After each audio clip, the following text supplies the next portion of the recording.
Finally, you can hear me. Good afternoon to Yes. all. Good morning to you, Saroj. Yes, thank you. Thank you. How's Happy everybody? New Year to you. Thank you very much. And even for Diana also, Happy New Year. Is she there?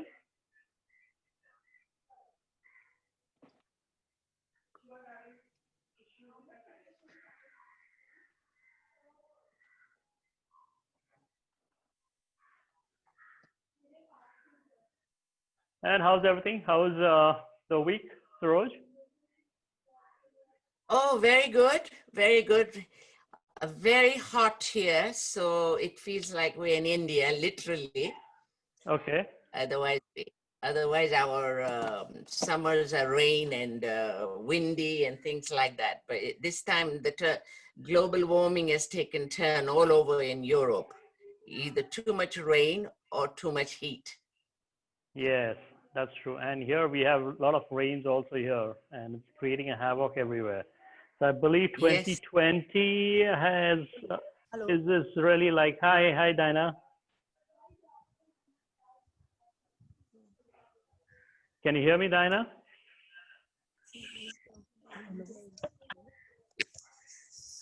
Hello. Yes, hi, Diana. Yes. Now I can hear you. Okay. You can hear me now. Okay, hi. Yes. Okay, so coming back to you with the 2020, I think so. I feel like what they had predicted about the 2012, which didn't happen, but it really took a toll after 8 years. Yeah, kind of the end of the era, you could say, not the world, but 2020 is wiping up a lot of things. Lots of things. And we're going to have much more disaster economically and health-wise. Yes. Yeah, it's sad. It's very sad. So the only way we have to do is just hold and sit tight. Yes, about it. exactly. And have your advice. That's always nice. Thank you. Well, I presume we don't have much time today. We're going to keep it very short and crisp today for 1 hour exactly. And the topic which I wanted to cover today was on nutrition. And nutrition is something which is really, picked up in the last couple of decades. But otherwise, prior to that, for me, nutrition or diets was only given to people who were really sick or who were really fat and obese or something. For them, it was used as a medical kind of a prescription given by the doctors for them to lose. Mm-hmm. But nowadays, it's just become like I feel like a health gimmick or a fad that I want to, if I want to get into some clothes, I have to lose a few pounds here and there, or I want to look nice, I want to, lose a few pounds here and there. That's about. But as far as the health is concerned, yes, naturally, if you're going to be exercising, you're going to be healthy, no matter what, But we should not pay much attention to the numbers. We should pay attention to how we feel. A person who is fat, but he's far more flexible and he can be far more healthier than even a person who is thin and, and cannot do any much of activity around. So if it's like, I can say back in the 70s and 80s, we had a lot of people who were fat and all that stuff, but nobody spoke about diets and all at that point of time. But it's all this fat picked up, I believe, from the 90 era onwards, where people started saying, you need to go on a diet, you need to become, you become, you put on 5 kilos more, you become 6 kilos more. Then that's how they started, capitalizing on the fear factor, for the people. But in all of that, I always say, I've never believed in a kind of a diet system. I feel if as long as you're eating healthy, you're eating right time, and you know how to burn it out. That's more important. It can be not through exercise. It can be through any other recreation. If you're a sports person, you're playing, you can carry on with your sports activities, or you have any other recreation activity where you can still learn to burn off those extra calories which you have within you. But eat, but don't restrict or limit yourself to anything and everything. Like they tell you, you need to cut down on the carbs, you need to cut down the calories and all that stuff, like you have the keto diets and all that stuff.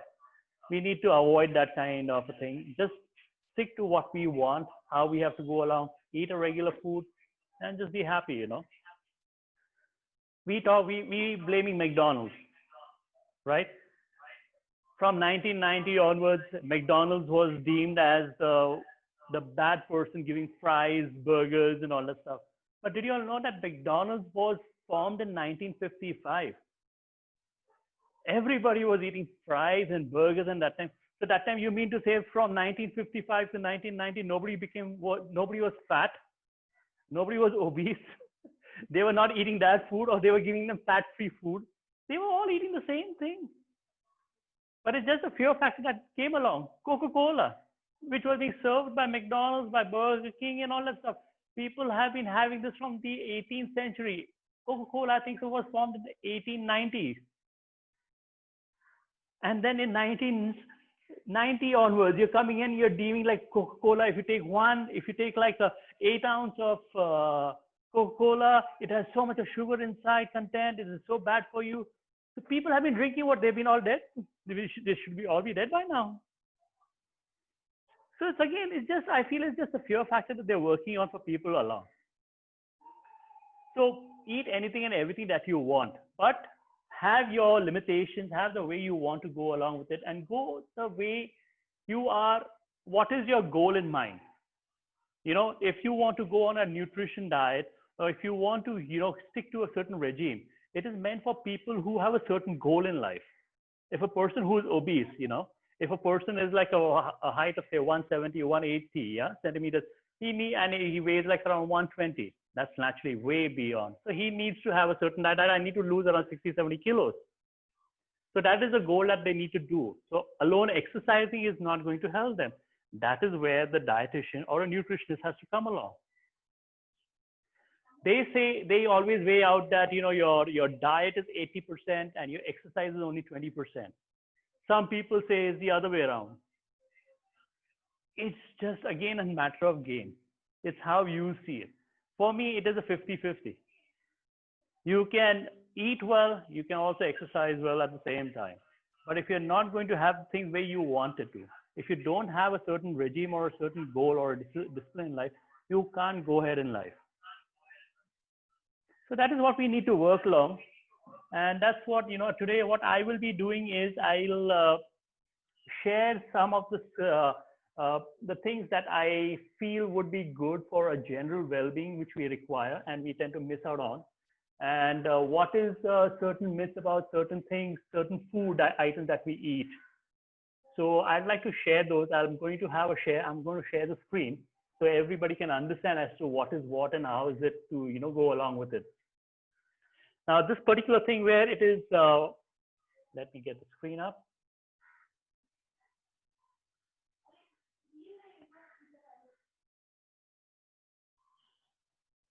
Just give me a minute.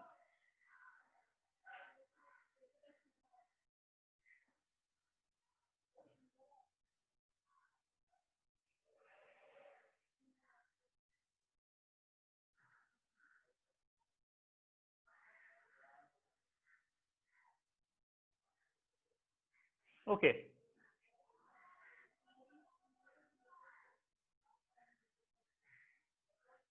You all can see the screen? Yes? Okay. Now, what is more important than anything of this is the calorie intake that we have, right? Now, in the current situation where we have the lockdown and all that stuff, so people are kind of eating a lot of food. People are cutting down on their, the food because they feel like I'm going to have a lot of calorie intake inside. I'm going to gain weight. I'm not exercising at the same time. Again, that is all something which you need to mix and match as to what you want and what are your exact views towards it, and what are your gain and what you want to achieve later on. Now, if I'm going to eat a lot, right? It can be if I'm a person who's been exercising for quite some time, right? He is going to eat the amount of calorie that he needs on a daily basis to maintain that muscle strength for him to have, the muscle mass that he needs to carry on, say after the post-lockdown that he needs to, maintain. So that is the kind of amount of calorie which he needs to have. Towards the end of the screen, you will see there is a certain way where we can calculate the amount of calorie intake one should have. But again, we need to understand one thing. If you want to eat surplus, whether to build muscle or whether you want to eat just to put on weight, excessive fat, which is instead which we are talking of.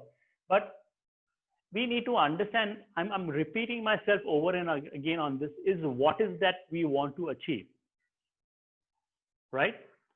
So now if you look at this, if you're not training, is going to contribute to your increased muscle breakdown instead. So what do you mean by that is when you're not training, all the muscles that you have developed, right, that is going to start to break down naturally. The glycogen which is there, which is your muscles are made up of glycogen level. So if the glycogen which is there, that is going to start to deplete. So you need to kind of the amount of calorie intake for to maintain that muscle strength, which you need to have the muscle mass, not the muscle strength, the muscle mass. So you need to calculate it accordingly.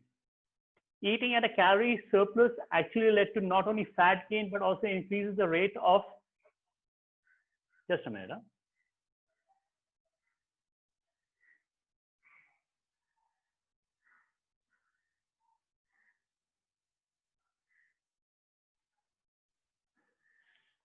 Yes.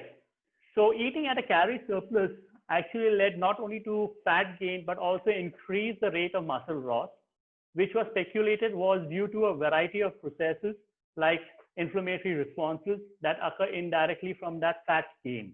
So what is the fat gain is here is like your muscles is going to start depleting. That is but naturally because you're not exercising and you're eating. So you are having a calorie intake which is there within you, right? So what will happen is there is going to be a certain amount of fat which is going to be stored within you. The muscles are going to break down. Are you getting my point? So Yes. what exactly is the calorie intake that we need to do is simply, you convert your weight into pounds, right? And you multiply it by 15. And you will get your kind of proportionate calorie intake which you should maintain on a daily basis in your diet.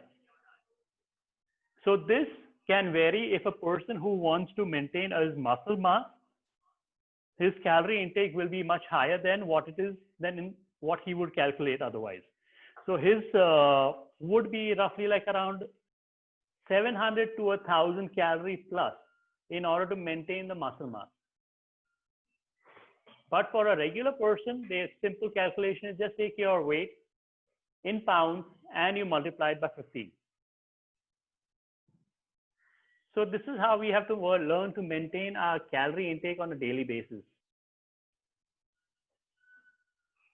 Coming to the next point, 1 minute.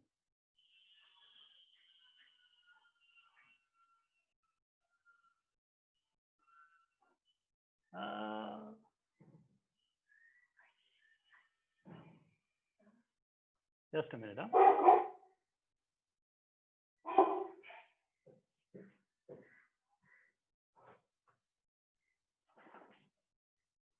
How do I move to the next? Jesus.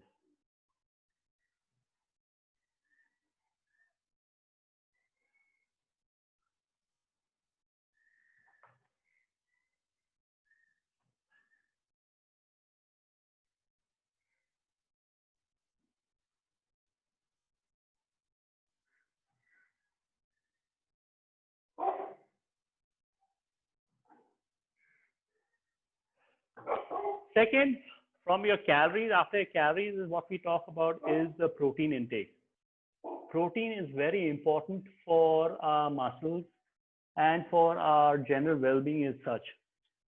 And it is very misleading with regards to people are on protein shakes and all that stuff. That's the kind of a synthesis protein which should be avoided in such kind of situation when you're not exercising. At home, when you are and you're not exercising, go for the natural protein sources. And when we talk about the natural protein sources, we are talking about the poultry products. We are talking about, for vegetarians, we are talking about a lot of pulses, soyas, the nuts. So this is the kind of thing where we should avoid. We should go for the natural, because one, the synthesis protein, they don't really when you consume them, right? Even under normal circumstances, when you're exercising, the entire 100% of the protein intake is not used by the body. So what happens is around 30 to 40% of the protein intake which we have is left within the system, and it's not flushed out. And this kind of creates a pressure on the liver. And also over a period of time, it takes time for the liver to flush out this completely from the system. And when we keep taking the synthesis, it keeps on adding up, adding up, adding up. And then it kind of builds up to a point where it becomes fat. And that is also then what happens then, in order to store this, then we have fat lumps around the body. If you see a lot of people nowadays, they will have certain fat lumps on their body. It's because they have excess of protein synthesis in their system, which has not been flushed out by the body. And that is where it is stayed in the system and it is going along. And these fat lumps, right now they are not much of a problem because they are fat, but then they can become a problem when they can, hinder the performance of your function of your intestine or something, because these fat lumps can form anywhere. So we need to be very careful with that. And usually a normal protein intake for a person is between 0.73 to 1 gram per pound, right? This is basically for people who want to, this is the time when you are exercising. But when you're not exercising, I would suggest, again, if you're on protein shakes, try to avoid that and just try to go for the natural protein intakes. Like I mentioned, the protein, the pulses, eggs, and all that stuff. So these are the kind of things which you should take in.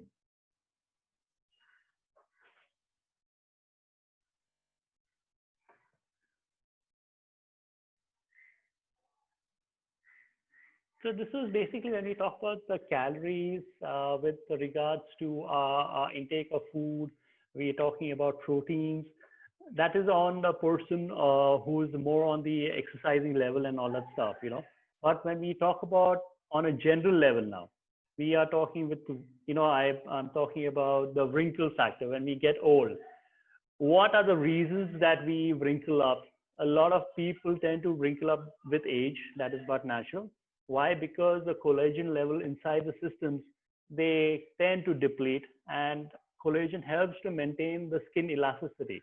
That makes us, look younger and look fresh, right? And when the collagen levels are less, that's when our skins become thinner and drier and less elastic. So we need to maintain that kind of a collagen level. And for that, we have products like, like zinc, vitamin C, and copper. And you can find these in your regular vegetables and your fruits and all that stuff, I'm going to mention a few of them here, which is there, like you are talking like oranges, red pepper, red pepper bells, Brussels sprouts, broccoli, strawberries. These are all good and rich in vitamin C.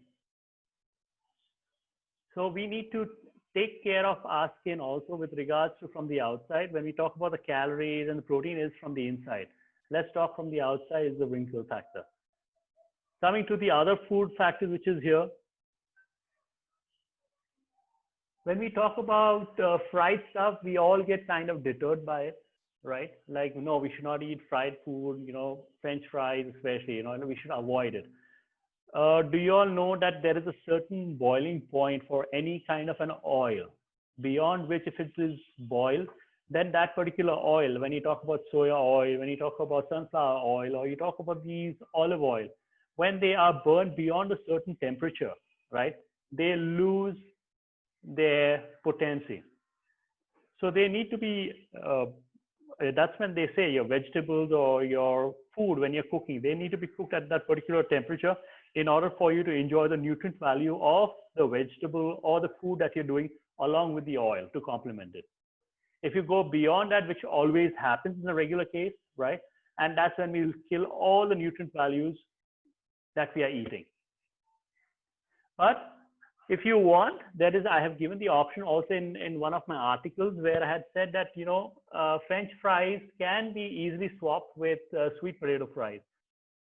Sweet potatoes is very, very good, and I strongly recommend having sweet potatoes on a daily basis, especially as a breakfast, because it, apart from not only has an anti-aging copper element, but also it helps in producing and maintaining the collagen level which you require for your skin to be supple. So, and also you can enjoy in eating your fries without being guilty. Coming to the next part is a little bit more on the other part with regards to the fructose. Okay, fructose, which we know is basically in food, we find a lot in our fruits and all that stuff, right? Corn syrup is one of them. They have mentioned that agave, if you all are aware of agave, yeah, it's a substitute of sugar. If you all are not, let me compare agave with stevia. I'm sure everybody's heard of stevia here. Agave is basically from most of the grown in Americas, right? And it's used mostly in that side of the land. And here on this side of the land, we have stevia, which is mostly popularized. The difference between agave and stevia, right? Agave is nectar, yeah. And if I have to compare it to our regular white sugar, it is like around 1.5 to 2 times sweeter than a regular sugar, agave. And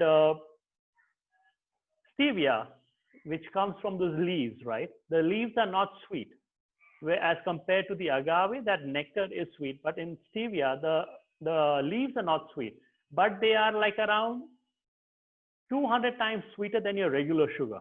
That's how sweet they are when they are processed. So agave is something which you could, have. I strongly recommend that instead of the stevia, okay? Because if you get the organic agave here in India, especially, if you have it there, Saroj, you should look for it out there. Because stevia is something which is again a processed form, whereas agave is not really completely processed. It's the nectar which we are having of that particular the fruit. So it is something which helps also maintaining your collagen level, because what happens is when your collagen level is burnt out, that's when your skin tends to get drier. You need to keep it always moisturized and all that stuff from outside. But we need to start taking care of it from inside. And that's how we should do it, is having all this kind of sweeteners if you want to have. I usually recommend to have your regular sweetener, your regular white sugar. If you don't have any kind of issues or with your diabetes or something, or if you're not on any other medication, just go for the regular sugar, but just reduce the quantity. Because having any kind of a chemical or a processed form, I feel it is not right for the system. Okay, so we have these kind of things which are there. Then we have let's talk about the fatty fish. The fatty fish here is basically I'm talking about like salmon. Salmon is something which you can all enjoy in order, they are all rich in omega-3. Yeah. You have the omega-3, like the 7C cod liver oil.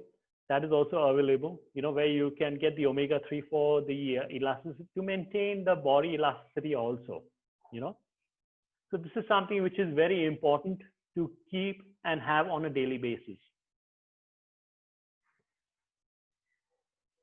Now, coming to the part of dark chocolate, I have also mentioned this in my articles several times. Dark chocolate, when we talk about chocolate, people are like, no, I don't want to eat any kind of form of chocolate. It's all fat, it's all calories, sugars, and all that stuff. It's not good for me.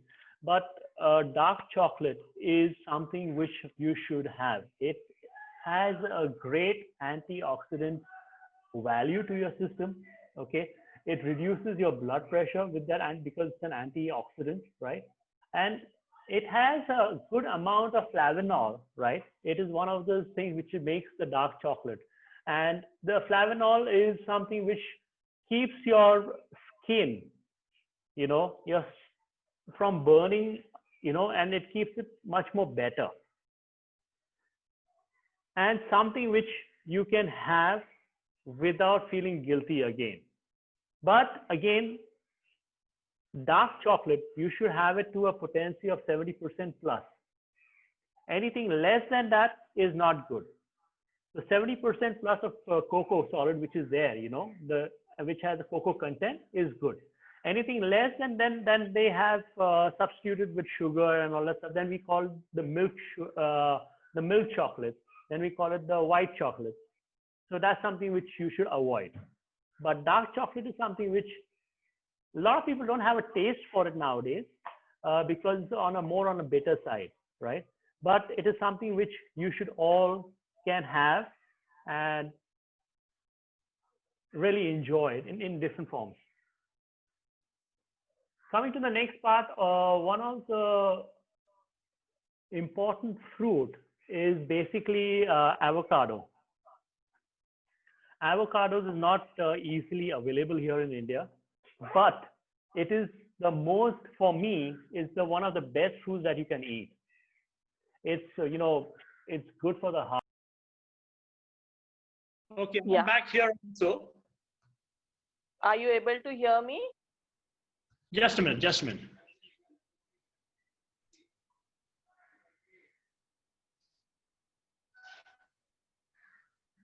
Hello? Hello? Yes, can you hear me now? Yeah. Are you able to hear me now? Now I can hear you loud and clear. Yes, you were talking about fat with protein. Yes, the excess fat, you have mentioned in your lecture that excess fat leads to the formation of fat lumps. Excess protein leads to the formation of fat lumps. So how do we identify that our protein intake is in excess and it has led to that fat lumps, and how do we break down those fats?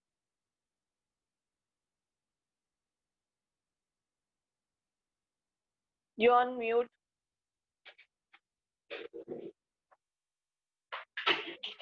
Okay, now can you hear me? Yes. Yes. Okay, sorry. Okay. See, coming to the point where I had mentioned about the fat lumps, which is there because of the protein synthesis, which is stored within our system that is not flushed out, right? So coming to your question, like how much is the requirement that our body needs, right?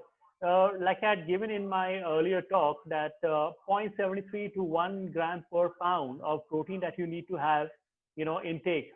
But then that also is on a higher side is because if you're not exercising, if you're exercising on a daily basis with at least say 60 to 90 minutes of hardcore training, then that is the amount which you should be having in order to burn it out from the system. But then again, this is the synthesis protein shakes which you are having, right? They are not the ISO type pure forms which will be all burnt out from the system. So if I am going to take 100% of protein intake within my system, right? Out of that 100%, rest assured, 20 to 30% is going to stay within the system. Your body is only going to utilize 60 to 70% for your muscle recuperation, for the muscle growth, for the muscle strengthening, right? So what happens with what is stored within our system? It starts to store bit by bit, and over a period of time, they create fat lumps. So if you see on your skin, you might have certain lumps around it. It's basically, it's a kind of a sign that your body is storing in a lot of protein and you need to reduce it. So coming to the point of your question, how much protein one should take, that is when you need to ask an expert or you should need to consult a doctor, because protein intake depends on a lot of factors. First of all is your medical condition, is what kind of a regime you're going to be following and what is your goal. Because protein can be two ways. One, I can have protein to gain muscle mass, or I can have protein to lose. That's the difference where I need to understand. When if there is a certain calculation if I am going to do for you. Now in your case, you would say, you know what, I want to lose. So I will have to give you a different kind of composition of protein intake compared to a person who wants to gain? Yes? Am I clear on this one, or you would want to know a little bit more? Yes, right. Can I ask you a question too? I'm clear. Yes, yes, Thank you. yes, Saroj. Yes, you're welcome. So, Yeah, that's what I'm doing. I'm really having issues today with this. Hi, Sunil. Hi, hi. I'm having really issues today with Zoom. Hi, Delna. Navroz Mubarak to you. How are you? I'm fine. Thank you. Hi. Navroz Mubarak to everyone. Thank you. Yes, Saroj, sorry. Can you unmute yourself, please? yes, I did. Yes. Can you hear Yes. me now? Yes, I can hear you loud and clear. I have two questions. Now, Yes. the fatty lumps that we produce from high protein intake versus cellulite, Yes. are they two different things? See, it depends on what exactly are you referring to. In what context do you want to know that? Well, if I have fatty lumps, I know I am taking too much protein, right? Yes. But if I have cellulite, which is all around your certain part of the body, no lumps, Yes. like an orange peel skin, Yes. for me, that's cellulite. But is that cellulite is also part of protein, or is just fat? No. That is also a kind of a form of a protein for your system. But then again, like I said, it depends on what exactly is the purpose of it. Now you mentioned the peel and all that stuff, right? Okay. It's a natural form. Whereas when we are talking of the protein shakes is more of the synthesis. Synthetic. Okay. Yes. Okay. You understand? And So anything which you have natural, over a period of Yes. time, your body will burn it out. Okay. Right. Whereas Right. cellulite, when we talk Right. about cellulite, okay, is something if you talk of the exact definition of a cellulite is like those are the fat deposits beneath the skin that they say, okay, and they might Absolutely. appear, lumpy and many a times this is cellulite they find around stomach or your hips, or your buttocks, right? Mm-hmm. But Yes. when we talk about the fatty lumps as such, they can be found anywhere on your forearm. I have seen so many people on their forearm, on their arm, bicep, on their shoulder. So that is a point Yeah. of a concern. Yeah. And then another quick question, because I know you have a time limit today. You Yes. had mentioned in our group chats on Yes. how to eat fruits. And one of your points was not to eat after the meals. Yes. That is You also one of the explained topic it. I guess. Yes. Okay. It would be nice if you can, in a layman terms, just give me the reasoning why we shouldn't be eating them after meals. See, what does happen? What does it happen when you eat food? When you consume food, right? It gets into our system. Then our body acids kind of convert it, and then they kind of use it up for our functioning and our working, right? The proteins are taken, the minerals, vitamins, and they are all spread out across. Let me just put it that way, simply put to you. So that is a kind of a system that is working within our system, when we consume. So fruits are very, or you could say, are highly acidic to this particular chemical inside our system. So when we consume a fruit, right, so the acid reaction is far more quicker and more faster compared to breaking down the food molecules compared to it breaking the fruits. Okay. So what Okay. happens is when your body, when you have consumed your meal, right, or you've eaten solids, your body goes in a different kind of a composition that it has to go and now convert these solids and take out all the nutrient values and spread it across the human system, your system. Let me put it that way. I have to pass it through the system, through the bloodstream. My RBC require this, my WBC requires this, my liver function requires this. So it does that properly, right? Mhm. After that, Okay. what happens when your system is taking that kind of a formation that it has to now do this particular activity, you are pumping in fruits. So your system kind of gets confused now what to do now. Absolutely. And Absolutely. fruits, if you know, digest more faster than your regular meal. They take around 15 to 20 minutes to digest compared to a meal, which can vary from like 2 hours to all the way to 4 hours.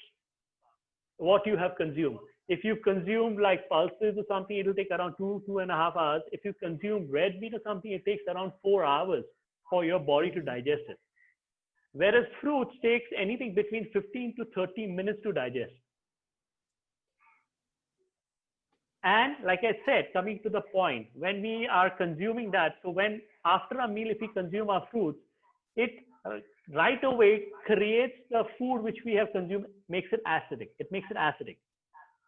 So what happens is we have lost the nutrient value of the meal.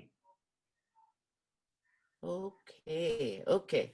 Got it. So Got that's it. what I say. So that's what I usually say is, and I recommend is, have your fruits 15 to 20 minutes prior to your meal, or half an hour, Absolutely.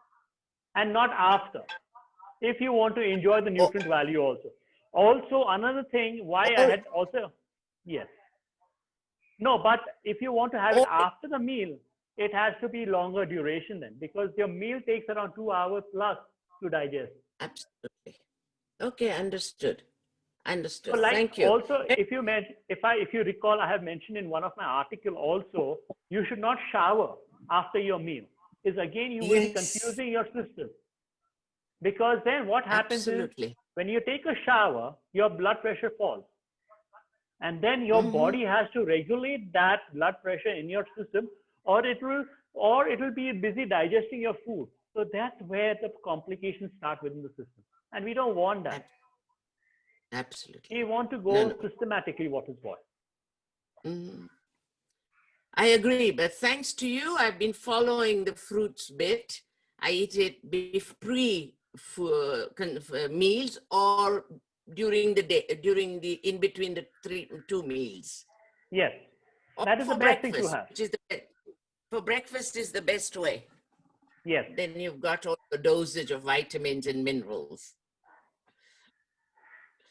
fruits you can have Thank you. anytime at any given point of the day on an empty stomach, in order to Absolutely. enjoy the nutrient value of the fruit and not even overdo it with your system and work well with it. Thank you. Thank you very much. Okay, I think so. Now, if there are any more questions, I had a few more things to be mentioning on my this thing, but I think so we'll have to call it off for now. But if you have any other questions, rapid fire.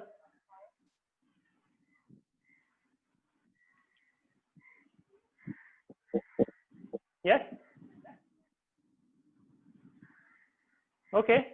So I believe then we'll call this off for now. And for next week, we will not be having it on a Sunday. I shall be having it during the week and during the weekday itself. And I shall keep you all posted about when it is going to be and what will be the topic. If you all have any suggestions with regards to the topic that you all want me to speak on, feel free to message me. Yeah. And then I can always talk about that then. Thank you. Thank Yeah. you. Okay then. Okay. Thank you. Thank you Thank so you much. all. Thank you all. Thank you all. I hope Bye-bye. I hope you have it on a weekday. I'll be able to join in. I hope. Sure. We'll look forward to you. Don't worry. Thank you. Okay. Thank you, Bye, sir. Sunil. Thank you. Bye, And everybody. also before we do sign off, I just want to say that I will be uploading this on YouTube also. So if people who want to see it on the later on sessions, they can also see it later on. So that's not really an issue at all. Okay. Yes? Okay. I will. Thank you. Okay then. Thank Bye-bye. you. Have a nice day. Bye. Bye. Have a Bye. nice. Have a.